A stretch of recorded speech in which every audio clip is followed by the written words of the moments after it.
राम्रोसँग जिउनका लागि पैसा कमाउन त सबैलाई मन लाग्छ होइन त? तर हामीले सोच्ने भनेको कि त जागिर कि त सामान्य व्यापार। के यति मात्रै हो त? आज हामी आय आर्जनका अरू पनि बाटाहरूबारे कुरा गरौँ जुन निकै शक्तिशाली छन्। ल, सुरुमै एउटा प्रश्न है त। पैसा कमाउने कतिवटा बाटा होलान्? सोच्नुस् त एकछिन। 2टा, 3टा, 4वटा? आज हामी ठ्याक्कै 8वटा फरक बाटाहरूको बारेमा कुरा गर्नेछौँ। अब यी 8वटा बाटालाई सजिलोसँग बुझ्नको लागि एउटा भर्याङको कल्पना गरौँ। यो भर्याङमा 3वटा खुड्किला छन् र हरेक खुड्किलो एकअर्कामाथि टिकेको छ। सबैभन्दा तल छ समय र श्रम, बीचमा छ सिप र क्षमता, अनि सबैभन्दा माथि शिखरमा छ प्रणाली र सम्पत्ति।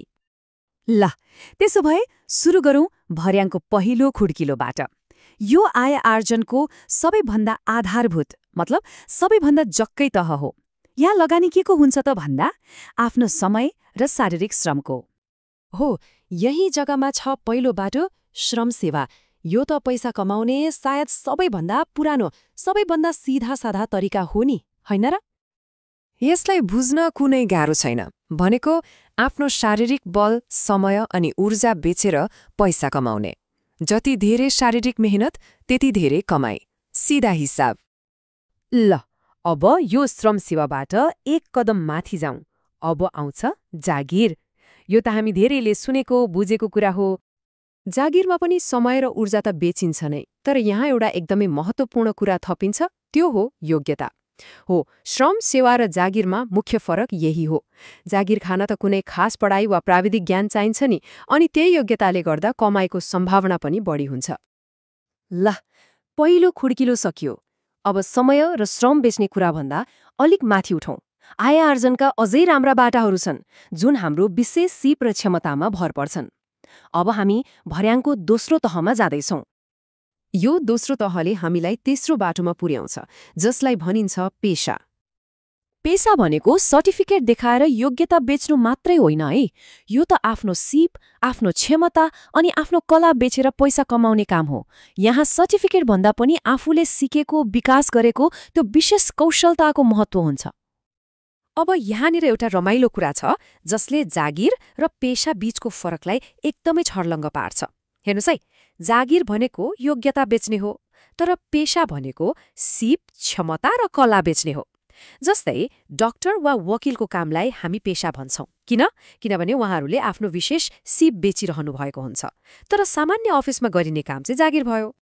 अब यही सिप र क्षमताको तहमा अर्को एउटा बाटो पनि छ, फ्रिलान्सिङ। यो त आजभोलिको डिजिटल जमानामा निकै चलेको छ, होइन त? फ्रिलान्सिङ भनेको के हो त? सिधा भाषामा भन्दा कुनै एउटै मालिकसँग नबाँधिए स्वतन्त्र भएर आफ्नो सिप प्रयोग गर्ने अनि विभिन्न ग्राहकहरूको लागि प्रोजेक्ट बेस्ड काम गरेर पैसा कमाउने। यसको सबैभन्दा ठूलो फाइदा भनेको समय र ठाउँको लचकता हो, जुन परम्परागत पेशामा पाउन गाह्रो हुन्छ। अब यही तहको अन्तिम तर निकै शक्तिशाली बाटो हो बौद्धिक सम्पत्तिको बिक्री। यसमा के पर्छ त? जस्तै पढाउने काम, परामर्श दिने, कन्टेन्ट बनाउने वा डिजाइन गर्ने। यहाँ सबैभन्दा गजबको कुरा के हो भने एकचोटि बनाएको ज्ञान वा कलालाई बारम्बार बेचेर पैसा कमाउन सकिन्छ। सोच्नुस् त, यो त आफ्नो दिमागको ज्ञानलाई सम्पत्तिमा बदल्ने तरिका हो।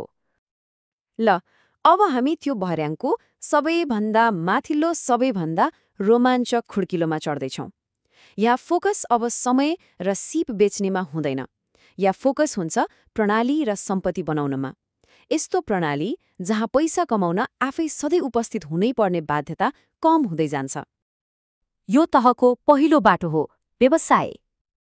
व्यवसाय भनेको के हो? सामान्यतया सामान वा सेवा किन्ने काम। तर यसको खास शक्ति के हो भने यो एउटा यस्तो सिस्टम हो जसले हाम्रो प्रत्यक्ष उपस्थिति बिना पनि आम्दानी बनाइरहन सक्छ। मतलब व्यवसायले त हामी सुतेको बेला पनि काम गरिरहेको हुन सक्छ नि। अब व्यवसायसँगै जोडिएर आउने तर अलिकति फरक कुरा हो उद्यमशीलता। व्यवसायले पहिलेदेखि नै चलिरहेको बजारमा सामान वा सेवा बेच्छ, तर उद्यमशीलताले के गर्छ? यसले ग्राहकको कुनै नयाँ समस्याको समाधान खोजेर पैसा कमाउँछ। यो फरकलाई यसरी पनि बुझ्न सकिन्छ। व्यवसाय भनेको लेनदेनमा केन्द्रित हुन्छ, ट्रान्ज्याक्सनमा। तर उद्यमशीलता भनेको नवीनता, इनोभेसनमा। एउटाले बजारमा जे माग्छ त्यो पूरा गर्छ, अर्कोले त नयाँ बजारै बनाइदिन्छ। र अब हामी पुग्यौं त्यो भर्याङको टुप्पोमा, शिखरमा, जहाँ छ आय आर्जनको अन्तिम बाटो, लगानी। लगानीमा के हुन्छ? पहिलेदेखि नै स्थापित कम्पनी वा सम्पत्तिमा आफ्नो पुँजी लगाइन्छ अनि त्यसबाट आय आर्जन गरिन्छ। यो त्यस्तो तह हो जहाँ सिस्टमले आफै काम गर्छ र पैसाले पैसा कमाउँछ। हो, यही हो वास्तविक प्यासिभ इन्कमको मुख्य स्रोत, जहाँ सम्पत्तिले हाम्रो लागि काम गर्छ, हामीले सम्पत्तिको लागि होइन। ल, हामीले आय आर्जनका यी 8वटा बाटाहरूको बारेमा कुरा गर्यौं। समय बेच्ने सबैभन्दा तल्लो खुड्किलोदेखि सुरु गरेर सम्पत्तिले काम गर्ने शिखरसम्मको यात्रा पनि गर्यौं। अब अन्त्यमा एउटा महत्त्वपूर्ण प्रश्न आउँछ। आफ्नो आर्थिक लक्ष्य र सपना पूरा गर्नका लागि यी बाटाहरूमध्ये कुन चाहिँ उत्तम होला? अथवा विभिन्न बाटाहरूको कस्तो मिश्रणले एउटा बलियो आर्थिक भविष्य बनाउन सकिएला? सोच्नुपर्ने कुरा यही हो।